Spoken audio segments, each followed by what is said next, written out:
بسم الله الرحمن الرحيم. عن ابي هريره رضي الله تعالى عنه قال قال رسول الله صلى الله تعالى عليه وسلم: اذا قال الرجل هلك الناس فهو اهلكهم. رواه ابو داود. نبی کریم صلی اللہ علیہ وسلم نے ارشاد فرمایا،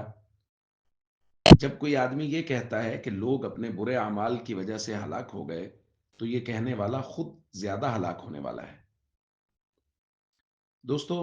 امام ابو داود رحمۃ اللہ علیہ کی عادت شریفہ ہے کہ وہ بسا اوقات کسی روایت کو اپنی کتاب میں نقل کرنے کے بعد اس کی سند یا متن کے اعتبار سے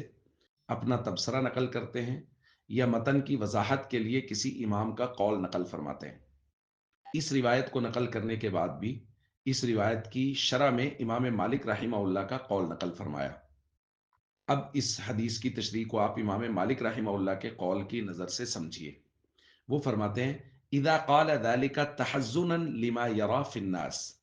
اگر تو کوئی آدمی یہ کہتا ہے کہ لوگ اپنی بدعمالیوں کی وجہ سے ہلاک ہو رہے ہیں،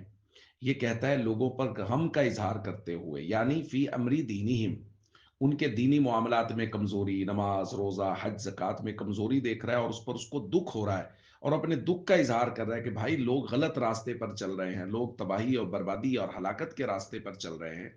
اگر اس نیت سے وہ یہ بات کر رہا ہے، تو امام مالک رحمہ اللہ فرماتے ہیں فلا ارابی ہی بأسا، تو اس معاملے میں کوئی حرج نہیں دیکھتا۔ تو یہ بات کی جا سکتی ہے، کوئی آدمی لوگوں پر غم کا اظہار کرتے ہوئے ان کے دینی معاملات میں کمزوری کو دیکھتے ہوئے اگر یہ بات کرتا ہے، تو امام مالک رحمہ اللہ فرماتے ہیں اس میں کوئی حرج نہیں۔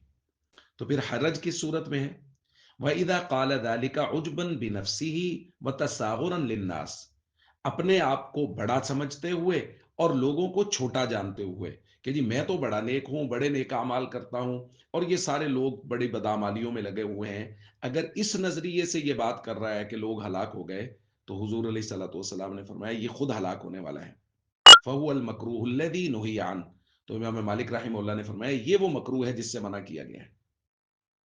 تو اس لیے جو آدمی یہ کہہ رہا ہے کہ یار لوگ ہلاکت کے راستے پر چل رہے ہیں، غلط راستے پر چل رہے ہیں،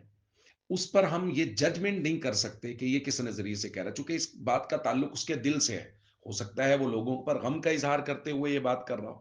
اور ہو سکتا ہے کہ وہ تکبر کے لہجے میں یا تکبر کے انداز میں یا اپنے اپنے اعمال کو بہت بڑا سمجھتے ہوئے یہ بات کر رہا ہو، لیکن چونکہ اس کیفیت کا تعلق دل کے ساتھ ہے، اور ہم کسی کے دل کو کھول کے نہیں دے سکتے کہ یہ کس بات کو یا کس نظریے کو سامنے رکھ کے بات کر رہا ہے، اس لیے اس حدیث کو ہمیں اپنے آپ پہ بہرحال اپلائی کرنا چاہیے۔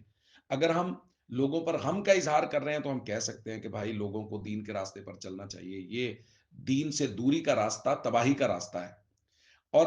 ایسا خدا نخواستہ نہ ہو کہ ہماری زبان سے یہ جملہ کہ لوگ ہلاک ہو گئے اپنی بدعمالیوں کی وجہ سے، یہ تکبر کی بنیاد پہ نکلے کہ میں تو بڑا نیک ہوں، بڑا متقی پرہیزگار ہوں، لوگ تباہی کے راستے پر چل رہے ہیں اور وہ نیک عمل کی طرف نہیں آ رہے۔ اگر یہ تعجب کر رہا ہے، اس تعجب سے مراد تکبر کی بنیاد پہ یہ لفظ کہہ رہا ہے، تو نبی کریم صلی اللہ علیہ وسلم نے فرمایا یہ کہنے والا خود ہلاکت کے راستے پر چل پڑا ہے۔ السلام علیکم ورحمۃ اللہ وبرکاتہ۔